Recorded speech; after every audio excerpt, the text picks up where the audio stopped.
ধরুন আমি আমার ভালোবাসার মানুষকে এখানে এসে প্রপোজ করবো, তো ওনারা কিন্তু সেই সমস্ত আয়োজন করে দেবেন। এরকম একটা নির্জন ভার্জিন সমুদ্র সৈকতে এসে এরকম একটা আয়োজন এত সুন্দরভাবে, জাস্ট আমি ছিটকে গেছি। আমি ভাবতে পারিনি যে দুবলাগড়িতে এইরকম জিনিস হতে পারে। আমাদের ছোট নদী চলে আঁকে বাঁকে, বৈশাখ মাসে তার হাঁটু জল থাকে। ক্লাস 2 এর বইতে পড়া, আজও ভুলতে না পারা সেই যুগান্তকারী কবিতা। আমরা বড় হওয়ার সাথে সাথেই ছোট নদীটাও যেন সময়ের নিয়মে অনেকটাই বড় হয়ে গিয়েছে। শীতকালে নদীর ধারে বসে সেই চড়ুইভাতি কিংবা পিকনিক আধুনিক যুগে এসে নাম নিয়েছে উইকেন্ড ট্রিপ। সাইকেলের হ্যান্ডেলে ব্যাগপত্র ঝুলিয়ে কিংবা ভ্যান রিস্কাতে মালপত্র তুলে দেওয়ার পরিবর্তে শহুরে জীবন এখন খোঁজে গাড়ির ডিকিতে মালপত্র তুলে নিয়ে দিন দুয়েকের জন্য এমন একটা গন্তব্যের পথে পাড়ি জমাতে, যেখানে লং ড্রাইভ তো থাকবেই, সেই সঙ্গে নদী, সমুদ্র, ঝাউবন, সর্বোপরি জিভে জল আনা রকমারি সব খাওয়া দাওয়ার আয়োজন। সেই নদীতে নৌকা চড়ে ঘণ্টাখানেক সময় জলপথে ভ্রমণ, নির্জন সন্ধ্যায় সমুদ্র সৈকতে ব্যক্তিগত মিটআপের ইউনিক আয়োজন। সব মিলে আজকের গল্প মনোরঞ্জনের খুব সুন্দর একটা উদাহরণ। মন যখন চাইছে একটু ঘোরাঘুরি, তাহলে চলো দুদিনের ছুটিতে বেরিয়েই পড়ি। ভোরের আলো তখনও ভালো করে ফোটেনি। গাড়িটা দাঁড় করালাম বেলডাঙ্গা পার করে এসে রেজিনগরের কিছু আগে। গাড়ির টায়ারে হাওয়া দিতে হবে। ডিসেম্বরের শুরুতেই উত্তরে হাওয়া সূচনা করে দিয়েছে শীতের আগমনী বার্তার। গ্রাম বাংলার কুয়াশা মাখানো ছবিটা প্রায়শই ধরা দিচ্ছে চলার পথে। গন্তব্য ওড়িশার দুবলাগুড়ি, বা ভোলা ভালো বহরমপুর থেকে দুবলাগুড়ি। দূরত্ব নেহাত কম নয়, বহরমপুর থেকে প্রায় 430 কিলোমিটার। একটানা চললে পাক্কা 9 ঘন্টা যাত্রাপথ। তাই ভোররাত থাকতেই বেরিয়ে পড়তে হয়েছে। মাস 6 পর আরও একটা রোড ট্রিপের গল্প। সুইজারল্যান্ডের সিরিজ শেষ করেছি, আপাতত হাতে সপ্তাহ দুয়েক সময় আছে। তো এই 2 সপ্তাহের মধ্যে কিছু উইকেন্ড ট্রিপ করব, মানে 2 দিনের ট্রিপ বা 3 দিনের ট্রিপ বা 1 দিনের ট্রিপ। কারণ সামনে শীতকাল আসছে, আর শীতকালে যেমন চড়ুইভাতি মানে পিকনিক হচ্ছে ফেমাস, তেমনি কিন্তু এই ছোটো ছোটো যে উইকেন্ড ট্রিপ সেগুলো ফেমাস। সেটা পাহাড়ও হতে পারে, সেটা সমুদ্র হতে পারে, সেটা জঙ্গলও হতে পারে। আজ তেমনই একটা পর্ব। চলেছি বহরমপুর শহর থেকে গাড়ি নিয়ে ওড়িশার দুবলাগড়ির পথে। রোড ট্রিপ ব্লগ লাস্ট করেছিলাম ওই দীঘা যখন গিয়েছিলাম তখন, তাও সে ফেব্রুয়ারি মাসে। তারপর মার্চ, এপ্রিল, মে, জুন, জুলাই, আগস্ট, সেপ্টেম্বর, অক্টোবর, নভেম্বর, প্রায় 9 মাস। 9 মাসে একটা বেবি হয়ে যায়। তো 9 মাস পরে আজ আবারও বেরিয়েছি। তবে এই ট্রিপে কিন্তু আমি একা নেই, এই ট্রিপে আমার সঙ্গে রয়েছে শুভ। আমিও কৌশিক পাল, শুভ শুভাশিস পাল। তা শুভকে বললাম চল শুভ, দিন দুয়েকের জন্য কোথাও ঘুরে আসি। আমাদের যাত্রাপথে বেথুয়া ডহরির আগে এটা হচ্ছে প্রথম টোল। কোন টোলে কত টাকা লাগবে আমি স্ক্রিনে লিখে দেবো। আর আমার যা হিসেব তাতে আমাদের বহরমপুর থেকে দুবলাগড়ি পৌঁছাতে মোটামুটি টোলের পেছনে ওই 600 টাকার কাছাকাছি খরচা হবে এক পিঠে। আসলে এইরকম উইকেন্ড ট্রিপ তাদের জীবনেও ভীষণ দরকার, যারা সপ্তাহের বাকি দিন বা উইকডেজগুলো আষ্টে পিষ্টে বাধা পড়ে থাকে ইন্টারনেট দুনিয়া কিংবা সোশ্যাল মিডিয়ার নাকপাশে। যদিও সোশ্যাল মিডিয়া নিয়ে আমাদের কাজ, মানে সোশ্যাল মিডিয়ায় আমার মতো লোকেদের, শুধু আমার মতো নয়, আমার মতো বহু লোকেদের রুজি রুটি। তাও আমি বলবো যে ভাববেন না আমি জ্ঞান দিচ্ছি, যে এই জিনিস থেকে না দূরে থাকতে হবে। অনেকে দেখি যে রাতের পর রাত ঘুমোয় না, ফোন ঘাটে, ঘুমোচ্ছে রাত 1টা 2টো 3টে ফোন ঘাটছে। তা এই অ্যাডিকশান থেকে বেরোতে হবে। মানে একটা টাইম করে নিতে হবে যে আমি সারাদিনে এইটুকু টাইম ফোন ঘাটবো। হয়তো একা একা বসে আছি, ইচ্ছা করবে ফোন ঘাঁটি, একটু সোশ্যাল মিডিয়া ঘাঁটি, স্ক্রল করি, রিলস দেখি। মানে খুব বাজে একটা স্বভাব, আর খুব বাজে একটা নেশাও। এর থেকে না মুক্তি পেতে হবে আস্তে আস্তে। আর এর থেকে মুক্তি পেতে কিছুদিনের জন্য পৌঁছে যেতে হবে কোনো পাহাড়ের পাদদেশে, বা সেই সঙ্গমে যেখানে একটা নদী সাগরে গিয়ে মেশে। এই হারিয়ে যাওয়ার মধ্যেও অদ্ভুত এক শান্তি রয়েছে। তবে যারা দূর দূরান্তরে রোড ট্রিপ করেন বা প্ল্যান করছেন, সেক্ষেত্রেও কিছু সাবধানতা অবলম্বন করা উচিত। প্রথমত আমি একটা জিনিস সাজেস্ট করবো যে গাড়ি ততটাই স্পিডে চালানো উচিত, বা আমি চালাই যতটা আমার কন্ট্রোলে থাকে, যে সামনে কোনো কিছু চলে আসলে যেন আমি ব্রেক করলে গাড়িটা দাঁড়িয়ে যায় বা দুর্ঘটনা না হয়। বাকিটা তো উপরওয়ালার ইচ্ছে, ভাগ্যের হাতে। এবার একটা সমস্যা যে কোথায় কোথায় স্পিড ক্যামেরা রয়েছে। কখনো কখনো আমরা হয়তো স্পিডে চালাচ্ছি, বিশেষ করে ওড়িশা রাস্তায়, ওখানে তার ব্যারিকেড থাকে না, তো কখনো কখনো ওভার স্পিড হয়ে যায়। তো একটা অ্যাপ আছে, আমি সেখানকার দেখছিলাম, এই যে এই অ্যাপটার নাম হচ্ছে রাডার বোট। তো এই অ্যাপটা আপনারা ইনস্টল করে রাখতে পারেন। এখানে যেমন গাড়ির স্পিড দেখাবে যে কত স্পিডে গাড়ি চলছে। এবার কোথাও যদি স্পিড ক্যামেরা থাকে, এই কিন্তু আগে থেকে আর কি আপনাকে বলে দেবে যে কোথায় স্পিড ক্যামেরা আছে। আর এটাও কিন্তু জিপিএস এবং ইন্টারনেট দুটোর মাধ্যমে কানেক্ট হয়। এটা আমি ফ্রি ভার্সন ইউজ করছি, এটা পেড ভার্সানও হয়। আমাদের বহরমপুর থেকে 139 কিলোমিটার পথ চলা শেষ। এবার পার করলাম হচ্ছে আমাদের দ্বিতীয় টোল প্লাজা। কলকাতা এখনও 52 কিলোমিটার। আর বড় জাগুলি হচ্ছে 1 কিলোমিটার। সোজা রাস্তা চলে যাচ্ছে বড় জাগুলি, আমরা ধরবো হচ্ছে কল্যাণী, আমরা বাঁদিক নেব। বড় জাগুলির কিছু আগে NH-12 ছেড়ে দিয়ে হরিণঘাটা কাঁচরাপাড়া রোড ধরলাম, যে রাস্তা কানেক্ট করবে কল্যাণী এক্সপ্রেসওয়েকে। এয়ারপোর্ট যাওয়ার জন্য রাস্তাটা বেস্ট। এখান থেকে এয়ারপোর্ট 48 কিলোমিটার, কল্যাণী 15, মগরা 22। যাই হোক, বহরমপুর থেকে আমাদের 152 কিলোমিটার পথ চলা সম্পূর্ণ। এবার আমরা উঠবো কল্যাণী এক্সপ্রেসওয়েতে, তারপর একদম গিয়ে আমরা মিট করব হচ্ছে বেলঘড়িয়া এক্সপ্রেসওয়েতে। আর এখন সময় হচ্ছে সকাল 8:03। আমাদের মোটামুটি 3 ঘন্টা পথ চলা সম্পূর্ণ। 3 ঘন্টায় 152 কিলোমিটার। মাঝখানে পেট্রোল ভরেছিলাম, গাড়িতে হাওয়া করেছিলাম, খাওয়ার জন্য এখনও দাঁড়ায়নি। 50 কিলোমিটার স্পিড অ্যাভারেজ, যথেষ্ট। আজ তো রেকর্ড হয়ে গেছে। গাড়ির মাইলেজ দেখবেন 23.78, এখন 8 চলছে। ভাবা যায়? এই জন্য গাড়ি যখন কিনবেন সবসময় এমন গাড়ি কিনবেন যে গাড়িটা আপনাকে সব দিক থেকে ঠিক রাখবে। সেফটি বলুন, কমফর্ট বলুন, মাইলেজ বলুন, সব কিছু। কল্যাণী এক্সপ্রেসওয়ে এখানে এসে মিশছে বেলঘড়ি এক্সপ্রেসওয়ের সাথে। দুটো রাস্তার কানেক্টার। সকাল এখন বাজে হচ্ছে 9টা, আসতে এমনি ভিড়। এমনিতেই আজকে মঙ্গলবার, অফিস কাছারির দিন, ছুটির দিন নয়। ওইদিকে দক্ষিণেশ্বরের মন্দির আমার ডান দিকে, আর এই হচ্ছে নতুন বালির ব্রিজ, নিবেদিতা সেতু, আর ওইদিকে হচ্ছে বিবেকানন্দ সেতু। দিনের বেলায় এই রাস্তায় প্রথম। এর আগে যতবার পার করেছি হয় সন্ধ্যেবেলায় না রাতের বেলায়, দিনের বেলায় ফার্স্ট এই রাস্তায়। আমাদের যাত্রাপথের এটা হচ্ছে 3য় টোলগেট। 3খানা টোলগেট আমরা পার করলাম। শুভ সাইড করে না, আমি চালাচ্ছি, এবার তুই রেস্ট কর। দিল্লি রোড সোজা বেরিয়ে গেল। আমরা ঢুকবো খড়গপুরের দিকে, এরপর ধরবো হচ্ছে মুম্বাই রোড। আর খড়গপুর হচ্ছে 116 কিলোমিটার। সেকেন্ড বালি ব্রিজ পার করার পর গাড়ি স্টিয়ারিংটা আমি ধরলাম। কথা ছিল পুরো যাত্রাপথের ড্রাইভিংটা শেয়ারিংই করব। সকালবেলার মুম্বাই রোড মানে তো সেই জ্যাম, সেই ভিড়। তত তাড়াতাড়ি কোলাঘাটটা পার করা যায়। কোলাঘাট পার করে গেলে আবার গাড়ির চাপ অনেকটা কমে যাবে। ধুলাগড় টোল প্লাজা পার করলাম, মানে আমাদের যাত্রাপথের 4 নম্বর টোল ধুলাগড়। এটা হচ্ছে ডেবরা টোল প্লাজা, আমাদের যাত্রাপথের 5 নম্বর টোল প্লাজা। বালাসোর এখনও 119 কিলোমিটার। দুবলাগড়ি যখন আমরা যাই তখন কিন্তু আমাদের দুবলাগড়ি নিয়ারেস্ট স্টেশন হচ্ছে বালাসোর। বাট বালাসোর পর্যন্ত আমরা যাব না, আমরা তার আগেই যে হলদিপদা মোড় আছে, হলদিপদা মোড় থেকে বাঁ দিক নিয়ে নেবো। মানে গাড়িতে আসলে তুলনামূলক কিলোমিটার কিছুটা কম পড়ে। বিশেষ করে যারা গাড়ি নিয়ে আসবেন কলকাতা বা তার পার্শ্ববর্তী এলাকা থেকে, বা আমাদের বহরমপুর বা মুর্শিদাবাদ থেকে, তাদেরও একটা হেল্প হয়ে যাবে এই ব্লগের মাধ্যমে। তারাও একটু রোডের কন্ডিশন দেখে নিতে পারবেন। ওকে, पूरा टोल प्लाजा में आपका स्वागत है। वाह, आपका नाम क्या है जी? मेरा नाम अमरदीप साव है, मैं झारखंड का रहने वाला हूँ। अच्छा, मेरा नाम है कौशिक, चलिए। मैं मुर्शिदाबाद का रहने वाला हूँ। हाँ, चलिए चलिए, धन्यवाद। थैंक यू जी। बोल रहे कोई चैनल वगैरह भी है क्या? हाँ, मेरा एक छोटा चैनल है यूट्यूब में।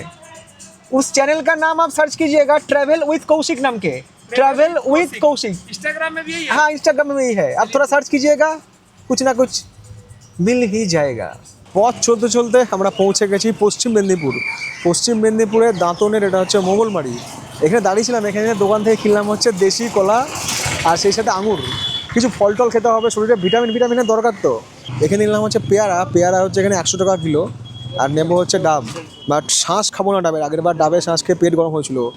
মানে ডাব, তরমুজ এগুলো যাত্রাপথে খাওয়া উচিত নয়, মানে ডাবের শাঁস বা তরমুজ। ওই জন্য বললাম কচি ডাব দাও, নিলে হচ্ছে 50 টাকা। ডাবের জলটা খাবো। রোড ট্রিপে এই হচ্ছে মজা, অনেক জিনিস জানা যায়, অনেক জায়গায় দাঁড়ানো যায়, খাওয়া যায়। দেখুন এই জায়গাটা কত সুন্দর, রাস্তার পাশে বেশ ছায়া। এখানে একটা পুকুর, পাশ দিয়ে রেল লাইন। পুকুরে একটু স্নান ফান করে নিতাম, পুকুরটা দিয়ে পরিষ্কার পরিচ্ছন্ন হতো, একটু সাঁতার ফাতার কেটে নিতাম, মুছতাম টাওয়েল দিয়ে, গা মুছে আবার গাড়ি চালানো। এগুলো হচ্ছে অন্যরকম একটা অ্যাডভেঞ্চার। বেলা 12:53 আমরা পার করলাম সোনাকানিয়া। শেষ হলো পশ্চিমবঙ্গ রাজ্য, শুরু হলো উড়িষ্যা। উড়িষ্যায় ঢুকে একটা টোল গেট রয়েছে। আর আমাদের গন্তব্য বলছে এখনো 58 কিলোমিটার। এইটা হচ্ছে হলদিপদা। এখান থেকে আমাদের রাস্তাটি হচ্ছে বাঁ দিকে।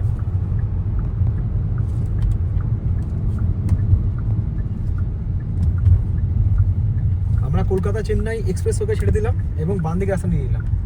এবার আমরা যাবো হচ্ছে বাঁ দিক বরাবর। তবেই আমরা পৌঁছাবো হচ্ছে দুবলাগড়ি।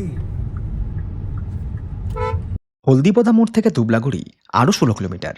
পৌঁছাতে সময় লাগবে প্রায় 1.5 ঘন্টা। কিন্তু কেন, এবারে সেই অভিজ্ঞতা শেয়ার করি। গত বছরও এসে দেখেছিলাম রাস্তা খারাপ, এই বছর রাস্তা খারাপ। বাট এই বছরে কি দেখলাম, রাস্তা ঠিক করার কাজ চলছে। আর সেই জন্য বিশাল ভিড় এখানে। অটো, বাইক, গবাদি পশু, মানুষ, তারপরে হচ্ছে ট্যুরিস্ট গাড়ি, সবকে কাটাতে কাটাতে আলটিমেট আমরা যাচ্ছি রাস্তার অবস্থা তো একদমই ভালো না। হয়তো পরের বছর দেখবো এসে রাস্তা ঠিক হয়ে গিয়েছে। যে কোনো জায়গাকে পর্যটনকে ভালো করতে গেলে না সেখানকার কমিউনিকেশনকে ভালো করতে হয়, যে যারা আসবে ট্যুরিস্টরা গাড়ি নিয়ে আসুক বা অটো করে আসুক, তাদের যেন এই 15 কিলোমিটার বা 16 কিলোমিটার রাস্তায় কষ্ট করতে না হয়। শেষ 16 কিলোমিটার রাস্তার সংক্ষিপ্ত বিবরণ এই গল্পে এই জন্যই সংযোজন, কারণ অনেকেই রয়েছেন যারা এই ভিডিও দেখার পর নিজের গাড়িতে দুবলাগুড়ি প্ল্যান করছেন বা করবেন। বিশেষ করে যারা যারা ফিরতি পথে বালাসুর থেকে ট্রেন ধরবেন, কিছুটা বেশি সময় হাতে রাখবেন, রাস্তার কারণে ট্রেন যেন মিস না হয়ে যায়।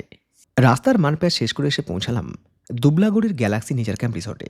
দুবলাগুড়ি আমার কাছে প্রথম নয়, কিন্তু এই নেচার ক্যাম্পে এই প্রথমবার পা রাখা।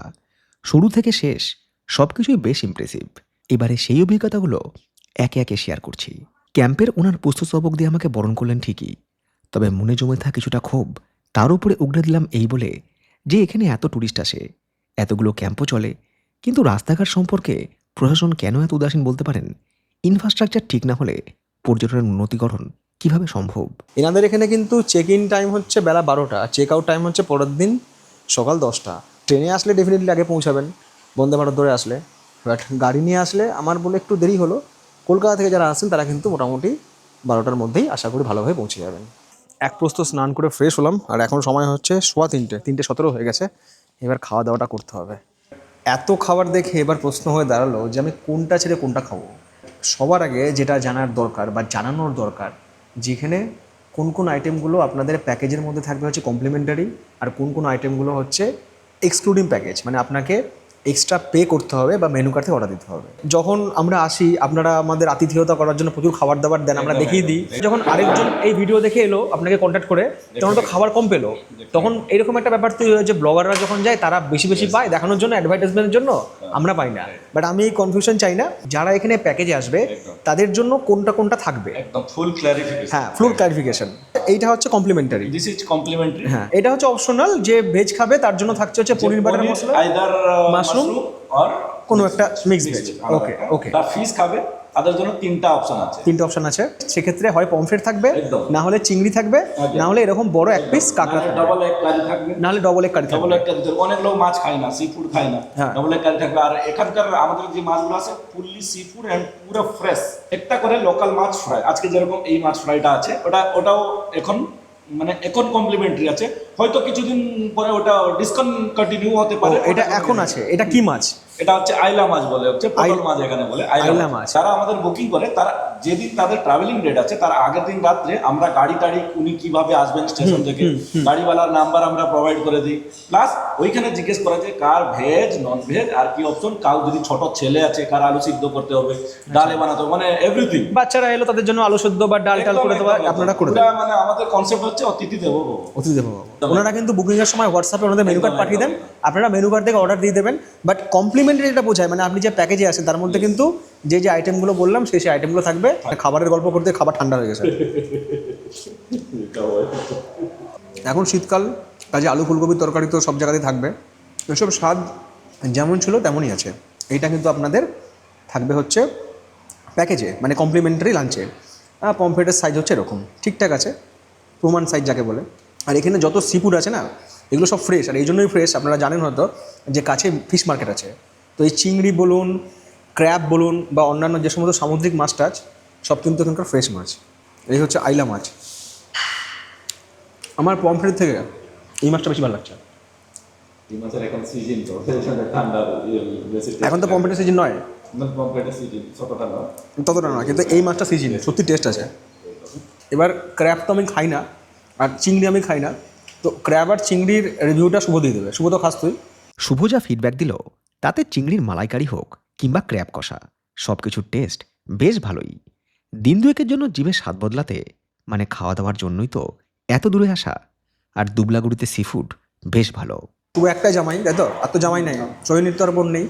তো শুভ শ্বশুরকে খাওয়া দাওয়া করায় খুব ভালো করে, ষষ্ঠী করায়। শুভ খেতে খুব ভালোবাসে, কাজে ওর রিভিউ একদম ঠিকঠাক।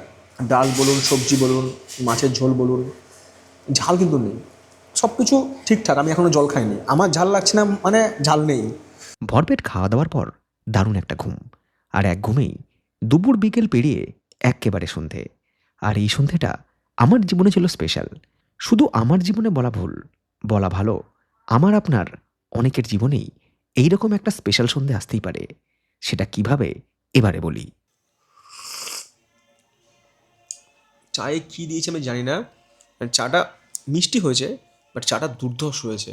আর সেই সঙ্গে দিয়েছে গরম গরম, এটা হচ্ছে যে পেঁয়াজের পকোড়া। এটা কিন্তু আপনাদের কমপ্লিমেন্টারি, আপনাদের প্যাকেজে থাকবে। বেশ মুখরোচক। খাওয়া দাওয়া কিন্তু ভালো, খাওয়া দাওয়া সত্যি ভালো। চা পর্ব শেষ করে বাইরে এলাম। যখন এসে পৌঁছেছিলাম তখন তো দিনের আলো ছিল, তখন একরকম চেহারা ছিল। আর রাত হয়ে যাওয়ার পর এই ক্যাম্পগুলো যখন লাইট জ্বালিয়ে দেওয়া হয় না, সব জায়গাতে আমি দেখেছি, সব ক্যাম্পে যখন লাইট জ্বালিয়ে দেওয়া হয় পুরো ক্যাম্পের ভাই বদলে যায়। তারপরে গান টান চলে, তখন মনের মধ্যে একটা অন্যরকম নেশা চলে আসে। এখানে সব দোলনার সেট আপ রয়েছে, ওখানে বাচ্চাদের জন্য স্লিপার রয়েছে। এইটা হচ্ছে এদের কনফারেন্স হলে, এইভাবেই তৈরি করছে যাতে 100 জন লোক এখানে বসে আর কি মানে কনফারেন্সে আর কি যোগদান করতে পারে। ওখানে হয়তো স্টেজ ফেজ কিছু হবে। এইরকম সমুদ্রের ধারে একটা একটা গ্রাম, সেখানে এরকম একটা কনফারেন্স হল, তার মানে এখানে মানুষ কত আসে। প্রথম বাঙালিরা বেশি আসতো, যত মানুষ আসতো বেশিরভাগ ওয়েস্ট বেঙ্গল থেকে। দীঘায় গিয়ে হোটেল পাচ্ছে না, দীঘায় পুরনো হয়ে গেছে, পুরী দূর হয়ে যাচ্ছে, দীঘার পুরীর মাঝখানে যদি কোনো জায়গা থাকে সেটা হচ্ছে দুবলাগুড়ি, তো কিন্তু মানুষজন আসতো। প্লাস এতটা বড় জায়গা, গাড়ি পার্কিংয়ের জায়গা আছে, খাওয়া দাওয়া মানে সব দিক থেকে ঠিকঠাক। তারপরে কি হলো, এই ট্রেন্ডিংটা ছড়িয়ে গেছে উড়িষ্যায়। এখন এখানে যারা কাস্টমার 50% হচ্ছে মানে ওয়েস্ট বেঙ্গলের মানুষ বাঙালিরা, আর 50% উড়িষ্যার মানুষ আছে। এই জন্য এইসব জায়গা কোনো ফাঁকা যায় না, এখানে আরও অনেক অনেক ক্যাম্প হয়ে গেছে। আর এই যে কনফারেন্স হল তৈরি হচ্ছে এত বড়, আপনি ভাবুন তাহলে কত মানুষ এখানে আসে, নাহলে এই জায়গায় এসব ইনভেস্টমেন্টটা কেন করবে। এখানে কি বারবিকিউ? বারবিকিউ বলতে গেলে শুধু চিকেন বারবিকিউ নয়, এখানে বিভিন্ন রকম বারবিকিউ রয়েছে। প্রন বারবিকিউ, পমফ্রেট রয়েছে, ওটা আমার পছন্দের জিনিস। চিকেন বারবিকিউ আলাদা, চিকেন লেগ পিস বারবিকিউ আলাদা, মাশরুম বারবিকিউ, পনির বারবিকিউ। আর একটা বড় হল ফিশ বারবিকিউ হয়, ওটা on demand. 1 KG chicken barbecue হচ্ছে 600 টাকা, আর এই 4টে পিস হচ্ছে 150 টাকা। দুটো স্টিক মাশরুম বারবিকিউ 150। এইটার যে সাইজ আছে এটা কিরকম পড়বে বারবিকিউ? এটা হচ্ছে 200 রুপিস, 200 টাকা। 200 টাকা, কারেক্ট। আর এই চিংড়িগুলো, এই যে এক একটা বড় বড় চিংড়ি, চিংড়িগুলো 4 পিস থাকবে 220 টাকা, তারপর 220 টাকা। আর যদি ছোট পিস থাকে 6 পিস থাকবে 220 টাকা। ছোট থাকলে 6 পিস 220 টাকা, 4 পিস বড় হলে এরকম সাইজে 220 টাকা। পমফ্রেট 200। পমফ্রেট মাছের দাম সব জায়গাতে বেশি, আমাদের ওখানে তো পমফ্রেট মাছ 500-600 নিচে নেই, স্বর্ণময়ীর বাজারে 700 কখনো কোনো হয়ে যায়। বাট এখানে 1 পিস পমফ্রেট বারবিকিউ 200 টাকা। আমি যদি প্রেফার করি, আমি ওটাই প্রেফার করবো। আর পমফ্রেট বারবিকিউ সত্যি খুব ভালো লাগে। আচ্ছা, একটা কথা জিজ্ঞেস করি, অনেক অডিয়েন্স থাকে তারা আবার একটু লিকুইড পছন্দ করে, লিকুইড খেতে চায়, তো সেক্ষেত্রে কি আপনারা অ্যারেঞ্জ করে দেন না সে নিয়ে আসবে? ওনারা যদি নিয়ে আসবেন ওয়েল এন্ড গুড, না হলে আমরা একটা হালকা ক্যারিং চার্জ নেই, আর আপনারা অ্যারেঞ্জ করে দেন? অ্যারেঞ্জ করে দিই। আর ওইখানে এখানে যে তারা বসে ধরুন বারবিকিউ বা একটু মানে ড্রিঙ্কস করছে, তা এখানে কি করা যাবে? মানে হ্যাঁ, করা যাবে। আর যদি সমুদ্র ধারে কেউ নিয়ে যায়? না, সমুদ্র ধারে not allowed, in forest and in beach not allowed. Forest আর বিচে কিন্তু কোনো রকম ড্রিঙ্কস করা অ্যালাউ নয়। আমাদের 10টা অবধি এখানে মিউজিক চলবে, ঠিক আছে? রাত 10টার পরে বন্ধ করে দেবেন। 10টা পরে তো মিউজিক। এইখানে বসে কিন্তু আপনারা চেয়ার টেবিল নিয়ে গাছের নিচে পরিবেশে কিন্তু আপনারা সুন্দর মিউজিক শুনবে। কেউ যদি ড্যান্স করতে চায় ও ড্যান্সও করতে পারে, নো প্রবলেম। সব রকম আর কি আয়োজন রয়েছে। বাট সেটা কিন্তু হচ্ছে যে এই প্রেমিসিসের মধ্যে, এই চত্বরের মধ্যে, বাইরে কিন্তু নয়। তাহলে আমরা সমুদ্রের ধারে যাই এখন। চলুন আমরা একটু ঘন ঝাউবন পেরিয়ে অন্ধকার পথ ধরে একটু সমুদ্রের ধারে ঘুরে আসি। 6:45 বাজে, কীরকম অন্ধকার ভাবুন। তাও সঙ্গে অনেকগুলো মানুষ আছে, মোবাইলের লাইট আছে বলে ঠিক আছে। ঝিঝি পোকা ডাকছে, চারিদিকে ঝাউবন, সেখান দিয়ে পথ। পূর্ণিমা রাতে খুব ভালো লাগে। কদিন আগেও যখন ফুল মুন ছিল তখন আসলে বেশি ভালো লাগতো। এরকম বসা জায়গা করে দিয়েছে, সন্ধ্যাবেলা চলে আসুন এখানে, 1 ফ্লাক্স চা নিয়ে দুজনে মিলে বসুন, সমুদ্রের গর্জন শুনুন, হাওয়া খান, আকাশের তারা গুনুন, এক অপরের হাতে হাত রেখে খুব ভালো সময় কাটান। সত্যি সুন্দর জায়গা, রোমান্টিক জায়গা। অনেকের মনে হতে পারে যে আচ্ছা আমরা হয়তো দুজনে আসবো, কাপেল এসছি বেড়াতে, এই জায়গাটা কি সেফ? 100% সেফ, কোনো সমস্যা নেই। বিশেষ করে এখানে বিকালটা খুব সুন্দর, যখন বিকাল হয়ে যায় না, যখন সূর্য অস্ত হচ্ছে আস্তে আস্তে, ওই ঝাউবনের ফাঁকে যখন সূর্যের শেষ আলো এসে পড়ছে এই সমুদ্রে, বিকালটা খুব সুন্দর। এখন এই জায়গাটাকে ওনারা খুব সুন্দর করে আর কি সাজিয়েছে। কোনো একটা অনুষ্ঠান এখানে হবে, কি অনুষ্ঠান সেটা একটু পরে দেখতে পাবো। তো আমরা সবসময় চেষ্টা করি আমাদের যে প্রিয়জন আছে তাদের জন্য কিছু এক্সট্রা করতে, এক্সট্রা মানে তাদেরকে সারপ্রাইজ দিতে। এমন কিছু একটা ইউনিক জিনিস, যে জিনিসটা খুব রেয়ার, বা কোথাও হয়তো আমি ছবি দেখেছি, ভিডিও দেখেছি, তাকেও সেরকম একটা সারপ্রাইজ দিতে। আর সেই রকম সারপ্রাইজ দিতে গেলে আমরা একটা এরকম লোকেশান খোঁজ করি যে এরকম একটা সন্ধে হবে, চারিদিকে নিস্তব্ধ, নিঝুম, একদম হাত বাড়ালেই সমুদ্র, এবং সেই সমুদ্রের ধারে এইরকম একটা আয়োজন যেখানে আমি আমার প্রিয়জনকে হয়তো প্রপোজ করব, কিংবা আমি আমার প্রিয়জনকে হয়তো এঙ্গেজমেন্ট রিং পরাবো, কিংবা আমি আমার প্রিয়জনের সঙ্গে বা ফ্যামিলির সঙ্গে তার জন্মদিন সেলিব্রেট করব, বা আমরা অ্যানিভার্সারি সেলিব্রেট করব, বা কিছু একটা আমরা ইউনিক করব, মোট কথা তাকে একটা সারপ্রাইজ দেবো। তো এর জন্য এমন একটা জায়গাও দরকার যে জায়গাটা নির্জন, অর্থাৎ সেখানে অন্য কোনো লোকজন থাকবে না, সেখানে শুধুমাত্র আমরাই থাকবো। তো ওনারা আজকে এই যে কেকের আয়োজন করেছেন, আমি যে বিশেষ মুহূর্তের কথা বলছিলাম সেটা হচ্ছে আমার যে 1 মিলিয়ন সাবস্ক্রাইবার ইউটিউবে পূরণ হয়েছে, তো সেই উপলক্ষে কিন্তু ওনারা এটা আয়োজন করেছেন। এটা আমার কাছে সারপ্রাইজ ছিল। আমি তো এখানে এসেছিলাম ব্লগ বানাতে, তারপর বললো যে আপনার জন্য একটা ছোট্ট আয়োজন করেছি। ছোট্ট আয়োজন কী হবে, বারবিকিউ হবে, নাহলে খাওয়া দাওয়া হবে। জাস্ট আমি এই জায়গায় এসে জায়গাটায় মানে সত্যি বলছি এইরকম ভাইব দেখে আমি না জাস্ট ছিটকে গেছি। কারণ এর আগের বছর আমি জয়সালমীর গেছিলাম, সেখানে মরুভূমিতেও একটা এরকম আয়োজন করা হয়। তো আজকে এই জায়গায় এসে এইরকম একটা আয়োজন, এবং আমি যখন ওনাকে জিজ্ঞেস করলাম যে ধরুন আজকে আপনি আমার জন্য আয়োজন করেছেন 1 মিলিয়ন হয়েছে বলে, কিন্তু কেউ যদি তার জন্মদিনের পার্টি সেলিব্রেট করতে চায়, কিংবা ওয়েডিং সেলিব্রেট করতে চায়, বা অ্যানিভার্সারি সেলিব্রেট করতে চায়, বা কোনো একটা বিশেষ অনুষ্ঠান সেলিব্রেট করতে চায়, ধরুন আমি আমার ভালোবাসার মানুষকে এখানে এসে প্রপোজ করবো, তো ওনারা কিন্তু সেই সমস্ত আয়োজন করে দেবেন। এরকম একটা নির্জন ভার্জিন সমুদ্র সৈকতে এসে এরকম একটা আয়োজন এত সুন্দরভাবে, জাস্ট আমি ছিটকে গেছি। আমি ভাবতে পারিনি যে দুবলাগড়িতে এইরকম জিনিস হতে পারে। You are the sensation. না, আমার খুব ভালো লাগলো যে একটা উড়িষ্যার মানুষ আজকে বাংলার মানুষকে এইভাবে একটা সংবর্ধনা দিচ্ছে, এটা আমার খুবই ভালো না, লাগলো। You are the first YouTube travel YouTube channel যে কি 1 million, it's a milestone. That's why we all are respect you. Thank you very much. সত্যি থ্যাংক ইউ খুব ভালো ভেরি লাগলো, much. Thank you. Travel is Gosik, hip hip.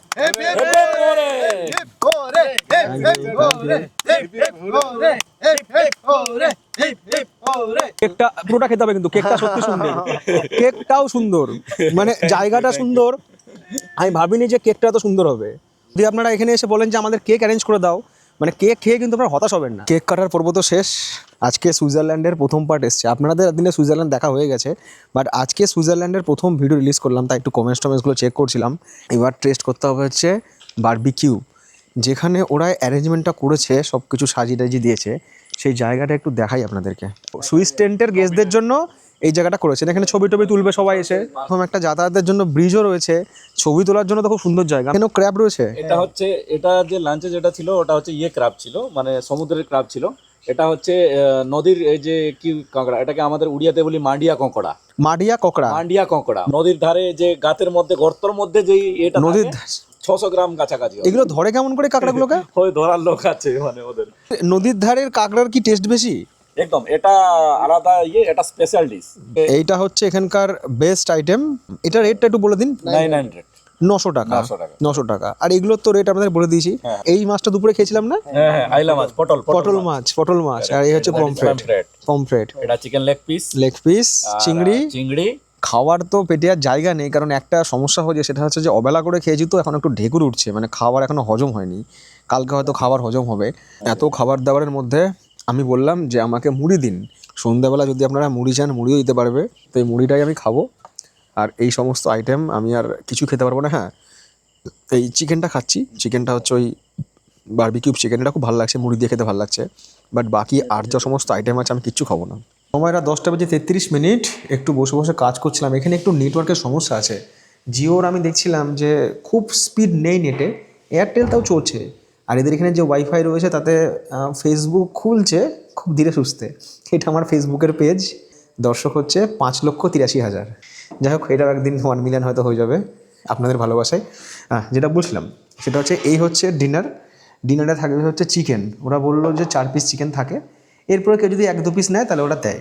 রুটি হচ্ছে এখানে 4 piece ওরা দেবে 1 প্লেটে। এরপরে যদি আপনি 1টা বা 2 রুটি চান তাহলে ওরা দেবে, অসুবিধা নেই। আলু ভাজা রয়েছে, স্যালাড বলতে গেলে এখানে 4 পিস শসা আর একটু কিছু পেঁয়াজ, আর এই একটা মিষ্টি, এই হচ্ছে থাকবে। এবার যদি কেউ মনে করে আমি রুটি খাবো না, ভাত খাবো, তাহলে ওরা ভাতের ব্যবস্থা করে দেবে। লাঞ্চ দেখিয়ে দিয়েছি, ইভিনিং স্ন্যাক্সও দেখিয়ে দিয়েছি, ডিনারে হচ্ছে এই থাকবে। তো আমার মনে হয় যে আপনারা এই খাবারও নিতে পারেন, বা আপনারা যদি পে করে কোনো অ্যাডিশনাল খাবার নিতে চান নিতে পারেন। তো আপনাদের দেখানোর জন্যই আর কি নেওয়া এটা, যে কী কী থাকবে সেটা আপনাকে দেখিয়ে দিলাম, এটাই। সেই রাতে অনেকটা সময় কাজ করার পর পরের দিন সকালে যখন ঘুম ভাঙল, ততক্ষণে সানরাইজের সময় পেরিয়ে সূর্য অনেকটাই মাথার ওপরে। ঝাউবন পার করেই দেখি ভাটার কারণে সমুদ্র অনেকটাই পিছিয়ে। মনে হচ্ছে নদীর ধারের কোনো বালির চড়া। সুতরাং আর কষ্ট করে পায়ে হেঁটে সমুদ্র সৈকতে যাওয়ার কোনো মানেই হয় না। তবে একটা কাজ বাকি আছে, সেটা হলো ব্রেকফাস্ট করে নেওয়া, কারণ ঘড়ি কাটা বলছে সময় সকাল 10টা। এই হচ্ছে এদের ব্রেকফাস্টের আইটেমে যা রয়েছে সেটা হচ্ছে এক বাটি ঘুগনি, সেই সঙ্গে পরোটা, একটা ডিম আর হচ্ছে একটা রসগোল্লা। তা পরোটা কিন্তু এদের 4 পিস করে থাকে। যদি কেউ পরোটা না খায় তাহলে সেক্ষেত্রে অপশান রয়েছে ব্রেড আমলেট, না হলে পুরি, না হলে মুড়ি। ডিম আর মিষ্টি কিন্তু সবার জন্যই থাকবে। সেই সাথে বলবো এখানে কিন্তু পরোটা ময়দার নয়, আটার। মানে খেলে আটার খাওয়াই ভালো, সেটা ম্যাগি হোক বা পরোটা হোক। মানে পরোটা লুচিগুলো সবসময় আটার খাওয়াই ভালোই মনে করি। তেল চিপচিপ করছে, তেল ঝরে ঝরে পড়ছে, এই তেল যে মাথায় মেখে নেবার কোনো ব্যাপার নেই, চিপচিপে নয়, একদম হালকা ফুলকা, মনে হচ্ছে হালকা তেলে ভাজা, ভালো টেস্টি আছে। যদি মনে করি যে মুড়ি বাদ ঘুগনি, পরোটা আর অমলেট, তাহলে সেটাও কিন্তু জিন্দাবাদ। এখানকার খাবার দাবার ভালো। আপনারা কখনও যদি আসেন খেয়ে আমাকে অবশ্যই, মানে এখানে আসার পর ফিডব্যাক দেবেন যে আমার বলা কথাগুলো বা এইখানকার যে আপনারা যে অভিজ্ঞতা অর্জন করছেন সেটা মিললো কিনা। আমি এটা কোনো বলবো না যেখানে সমুদ্র খুব সুন্দর, প্রচুর ঢেউ, প্রচুর কিছু অ্যাক্টিভিটি, তা নয়। বাট এখানকার খাওয়া দাওয়া বলুন বা অ্যাটমসফিয়ার বলুন, আমি বলবো যে সত্যি খুব ভালো। মানে যাকে বলে পরিবেশ বান্ধব, এবং ফ্যামিলি নিয়ে আসুন, আপনার 2 দিন ভালো কাটবে। এই নেচার ক্যাম্পে কী কী ধরনের অ্যাকোমোডেশন রয়েছে, মানে এখানে রুম বা টেন্ট কী কী রয়েছে, তার খরচ কীরকম এবং তাতে ফেসিলিটি কী কী রয়েছে। এখানে যে প্রিমিয়াম ক্যাটাগরির রুম যেখানে আমি রয়েছি সেটা রয়েছে 4টে, আর এটার খরচ হচ্ছে 2800 টাকা পার পারসন। এই হচ্ছে রুমের মধ্যে একটা বেসিন রয়েছে, একটা রয়েছে মিরর, ওখানে রয়েছে ওয়েস্টবিন, বাথরুম। মোটামুটি বাথরুমের যা সাইজ ঠিকই আছে, ছোটো একটা গিজার রয়েছে, বেড অনেকটাই চওড়া, 2জন অ্যাডাল্ট একটা বাচ্চা আরামসে হেঁটে যাবে। ওখানে ফোন চার্জ দেওয়ার জায়গা রয়েছে, ওখানে 5 স্টার এসিও রয়েছে, এসিটা কমিয়ে দেয়। হ্যাঁ, এখানে একটা ওয়ার্ড্রপ রয়েছে। এটা হচ্ছে এদের বাম্বু কটেজ। এখানে কজন থাকতে পারবে? 2জন 3জন। এখানে এসি নেই, না এসি নেই। বাম্বু কটেজে কোনো এসি নেই, এখানে রয়েছে ফ্যান। সেই সঙ্গে ড্রেসিং টেবিল রয়েছে, আর একটা এদিকে ছোট ফ্যানও রয়েছে ঘরের মধ্যে। এখানে কিন্তু বেসিন রয়েছে, চারিদিকটা খুব সুন্দর করে প্লাস্টিকের ফুল টুল দিয়ে সাজানো। ব্যাম্বু কটেজের সাথেও কিন্তু এদের অ্যাটাচ বাথরুম রয়েছে। আচ্ছা, গরম জল এখানে ওরা আলাদা করে প্রোভাইড করবে। ব্যাম্বু কটেজে কিন্তু কোনো রকম গিজার নেই। এইদিকে ব্যাম্বু কটেজ, ওইদিকে হচ্ছে প্রিমিয়াম রুম, আর এইদিকে হচ্ছে এদের ডিলাক্স রুম। প্রত্যেকটা রুমের বাইরে কিন্তু এরকম বসার জায়গা আছে, চেয়ার টেবিল রয়েছে। ব্যাম্বু কটেজটা আমার ছোটো মনে হলো, বা ডিলাক্স রুম কিন্তু অনেকটাই বড়। আমি যে রুমটায় রয়েছি তার থেকেও তো বড় এটা। এখানেও কিন্তু ডবল বা ট্রিপল শেয়ারিং হতে পারে। এখানে এসি রয়েছে, যদি এক্সট্রা কেউ আসে সঙ্গে তাহলে এক্সট্রা কিন্তু ম্যাট্রেস ওরা ব্যবস্থা এখানে করে দেবে। এখানেও ঘরের মধ্যে বেসিন রয়েছে, টয়লেট হচ্ছে অ্যাটাচড এবং গিজার রয়েছে। এটা হচ্ছে 2500 টাকা পার হেড পার ডে। 3জন আসলে কিছু ডিসকাউন্ট হবে? 3জন আসলে এটাতেও কিছু ডিসকাউন্ট হবে। মানে এই রুমগুলো এমনভাবে বানিয়েছে এরা, যেখানে কিন্তু 3জন করে থাকতে পারবে। মোটামুটি পার্কিং এরিয়া যা আছে তাতে এখানে অন্তত 10-12টা বা 15টা গাড়ি এটেই যাবে। তো গাড়ি নিয়ে যারা আসছেন কলকাতা বা তার পার্শ্ববর্তী এলাকা, বা আমি যেমন বহরমপুর থেকে এসেছি, বহরমপুর থেকে, তো গাড়ি নিয়ে কিন্তু আপনারা আসতে পারবেন। এইটা হচ্ছে গ্রুপ কটেজ, 6 জনের এটা ফেসিলিটি। এখানে এসি রয়েছে, এসি সব জায়গাতেই রয়েছে ব্যাম্বু কটেজ ছাড়া। ফ্যানও রয়েছে, ফোন চার্জ দেওয়ার জায়গা রয়েছে, ড্রেসিং টেবিল রয়েছে, ছোট্ট একটা টেবিল রয়েছে, বেসিন রয়েছে, আর এখানেও কিন্তু টয়লেট হচ্ছে অ্যাটাচড। গিজারের ব্যবস্থা হয়ে যাবে, তো গিজারের ব্যবস্থা এখানে হয়ে যাবে। আচ্ছা, এইটা হচ্ছে এসি 2000 পার পারসন। এই হচ্ছে সুইচ স্ট্যান্ডেও এসি রয়েছে, ছোট টেবিল ফ্যান রয়েছে। এখানে 3জন থাকতে পারবে। এটাও হচ্ছে কিং সাইজ বেড, ডবল বা ট্রিপল শেয়ারিং। এখানে ড্রেসিং টেবিল রয়েছে, আর সুইচ টেন্টেও কিন্তু যে টয়লেট সেটা কিন্তু হচ্ছে অ্যাটাচ টয়লেট, এবং এখানেও কিন্তু ছোট গিজার রয়েছে। ট্রিপল হলে খরচ একটু কম পড়বে, আর ডবল হলে কিন্তু হচ্ছে 2500 টাকা খাওয়া দাওয়া নিয়ে পার হেড পার ডে। আরও কিন্তু রুম এদের এখানে আছে। এগুলো হচ্ছে গ্রুপ নন এসি, মানে গ্রুপে যারা আসছেন, যারা কাপেলে আসছেন বা যারা ফ্যামিলি নিয়ে আসছেন, সবার জন্য কিন্তু এখানে অ্যাকোমোডেশন সিস্টেম রয়েছে। সব জায়গায় কিন্তু খাওয়া দাওয়া হচ্ছে সেম, শুধুমাত্র থাকার জায়গাটা আলাদা এবং তার জন্য ট্যারিফও আলাদা। বাচ্চাদের পলিসি 0 থেকে 5 বছর পর্যন্ত কোনো টাকা লাগবে না। ওই বাচ্চার জন্য কিন্তু আলাদা করে কোনো রান্নাও হবে না। 5 থেকে 10 বছর পর্যন্ত হচ্ছে 50% হাফ, তার রান্নাবান্না সব কিছু হবে, সে সব খাবারই পাবে। আর 10 বছরের ওপরে হচ্ছে ফুল চার্জেস। আর সেই সাথে যদি আপনারা সঙ্গে ড্রাইভারকে নিয়ে আসেন, ড্রাইভারের জন্য টেন্টে ব্যবস্থা আছে থাকার, তার জন্য খরচ হবে 700 টাকা। ক্যাম্প দেখালাম, খাওয়া দাওয়া দেখালাম, ঝাউবন দেখালাম, সব কিছু দেখালাম, বাট এখনও অবধি কিন্তু কোনো সামুদ্রিক অ্যাক্টিভিটি দেখায়নি। তো এখন আমরা যাচ্ছি সেই জায়গায় যেখান থেকে আমাদের একটা সামুদ্রিক অ্যাক্টিভিটি রয়েছে 1 ঘন্টার জন্য। গাড়ির যদি আপনাদের তেল ফিল শেষ হয়ে যায়, অনেক সময় হতে পারে যে হয়তো ভাবছেন যে যদি তেল শেষ হয়ে যায় কী করবো, তাই দুবলাগুড়িতে কিন্তু 2-3টে পেট্রোল পাম্প রয়েছে। একই সঙ্গে গাড়ি যদি কোনো রকম সমস্যা হয়, ধরুন পাংচার হয়ে গেল বা হাওয়া টাওয়া কমে গেল চাকার, তো সেক্ষেত্রে কিন্তু এখানে আমি মেকানিকের দোকানও দেখেছি। এখানে রয়েছে আমাদের বোট, যে বোটে করে আমরা এখন এই নদী পথ ধরে যাবো হচ্ছে সমুদ্রে। আমি দুবলাগড়ি এর আগে 2বার এসেছি, কিন্তু আমি কখনো এই এক্সপিরিয়েন্সটা করিনি যে এরকম নদী পথ ধরে সমুদ্রে যাওয়া। তো সেই এক্সপিরিয়েন্সটা আজকে নেবো এবং আপনাদের সঙ্গে শেয়ার করবো। আর একটা কথা বলে দিই, এই যে আপনারা বোটিং করবেন, তো এক্ষেত্রে কিন্তু টাইমের একটা ব্যাপার আছে। কারণ যখন জোয়ার থাকবে সমুদ্রে বা নদীতে, যখন জল থাকবে, তখনই কিন্তু এই নৌকা করে বা বোটে করে আপনারা সমুদ্রে যেতে পারবেন, ভাটার সময় কিন্তু হবে না। এই জন্য টাইমটা আপনারা একটু কথা বলে এদের সাথে অ্যাডজাস্ট করে নেবেন, মানে হয় বিকালে নাহলে সকালে।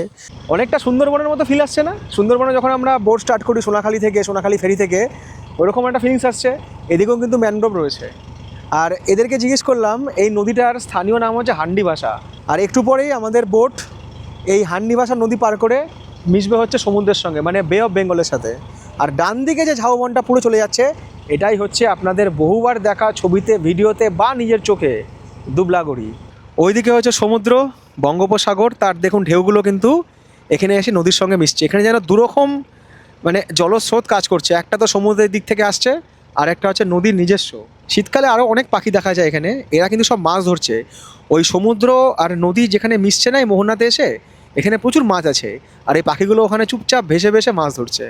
এইখানে দেখুন আরেকটা নদী আছে, এইদিকেও কিন্তু জনবসতি রয়েছে। আরেকটা নদী বাঁক নিয়ে এসে সমুদ্রে এখানে মিশছে, এখানেও জেলেরা সব মাছ ধরা নৌকা টোকা রয়েছে। তো আমি আমাদের বোটের স্টাফকে জিজ্ঞেস করলাম, এইটা কী নদী? বললো এটা হচ্ছে ডুবডুবি নদী।